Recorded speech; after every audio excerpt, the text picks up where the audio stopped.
شروع کوم په نامه د خدای چې ډېر بخښونکی او مهربانه دی. مینوالو د یو ای سټیټ په جیرا ته راغلي وو. یو خوا سمندر دی او بل اړخ ته یو تاریخي جومات دی کوم ته چې البدیه ویل کېږي. داسې روایت دی چې دا البدیه مسجد چې کوم دی دا د نبی پاک صلی الله علیه وسلم په دور په هغې زمانه کې جوړ کړی شوی و.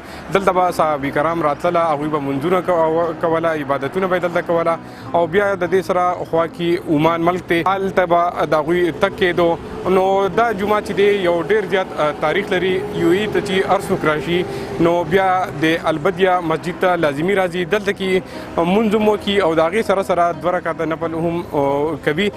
مینوالو دلته کې دا چې دی د ډېر غټ تاریخ له وجې ډېر زیات شهرت لري او د دنیا د ګوټ ګوټ نه ډېر خلک راځي.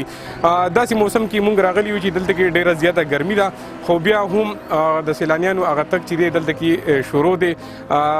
مرحله وار خلک راځي د کارونو نه چې فری شي نو دلته کې راتګ کوي او دا ځای ډېر زیات مقدس ګڼي ځکه چې یو تاریخ لري او کم صحابه کرام چې وو هغوی دلته پاتې شوي دي او هغوی دلته عبادتونه کړي دي.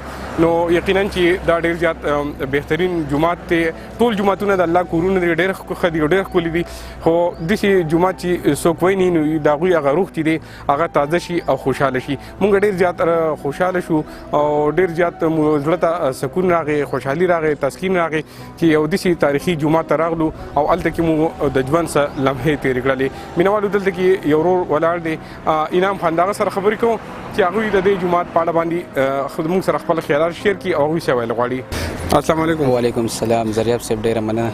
انعام خان دا راته ووایه څنګه د جومات ته تاسو په وړاندیز لالی او که نه؟ نه، دلته خو چې دوبۍ ته راغلي وو تقریبا چې دونه کار هغه دلته موږ په مخه څومره چې ملګري زموږ راځي دلته کم ویزیټر راځي کم میلمانه کم راځي نو هغو ته موږ د دې جومات لازم ویزیټ کولی چې دا یو داسې تاریخي مسجد دی 1424 عیسوي کې دا بنیاد د دې شوی دی.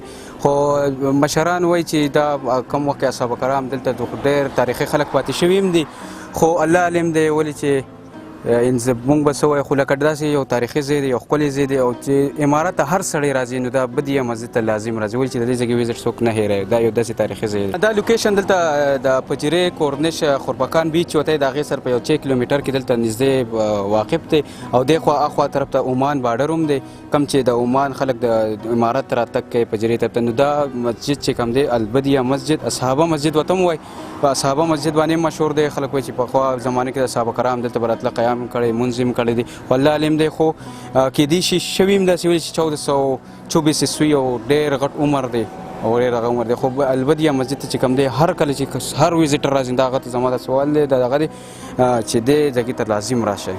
بله ته دا وایي دلته چې خلک مونځ له راشي، دلته کې عبادت له راشي، دا یو دلته کې تاسو وایي چې لوړ تاریخ دی، نو څنګه د خلکو ته د زړه سکون میلاویږي؟ ها بالکل. دلته داسې خلک ما ولیدل چې دلته غیر مسلم هم راځي خو هغه یو تاثر د ښکوي چې زموږ د یو اسلام یو دغه خو خلک د تعذیب ډېر خیال ساتي دغه ساتي.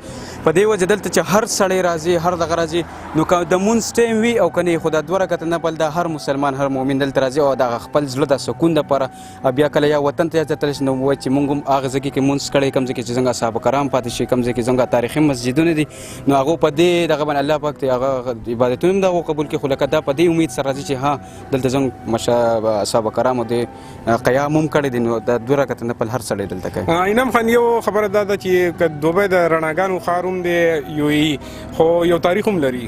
بالکل تاریخ خو ډېر لري دلته خو ډېر اسلامي دغه هم تېر شي چې کوم سعودي عرب دی، عمان دی، داسې دوبۍ ده، ټیک دی چې سیټي ښاریې هر څه پکې دي خو دلته داسې تاریخي ځایونه هم دي چې هغه د لیدو قابل هم دي او خلک هغې ته ترسېږي دغه کېږي چې موږ به کله امارات ته لاړ شو بلډینګ په یو طرف و چې موږ هغه تاریخي ځای لازم ووینو. ډېره مننه. خوشحاله شئ مهرباني.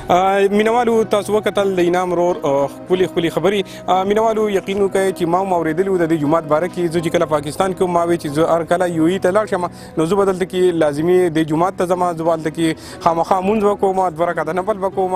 یقین وکړه نن رالو ډېر زیات خوشحاله شو او د زړه ته مو سکون میلاو شو، د زړه هغه خوشحالي چې ده ما په ټول یو ای کې دلته ولیدله.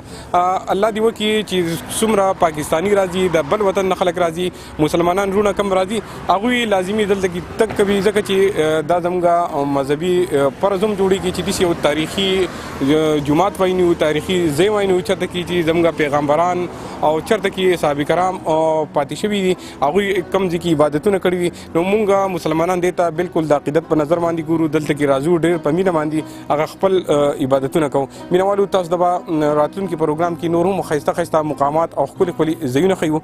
مینوالو د دې څو خبرو سره زه ستاسو نه غواړم اجازت په دعاګانو کې یاد ساتئ. د الله په امان.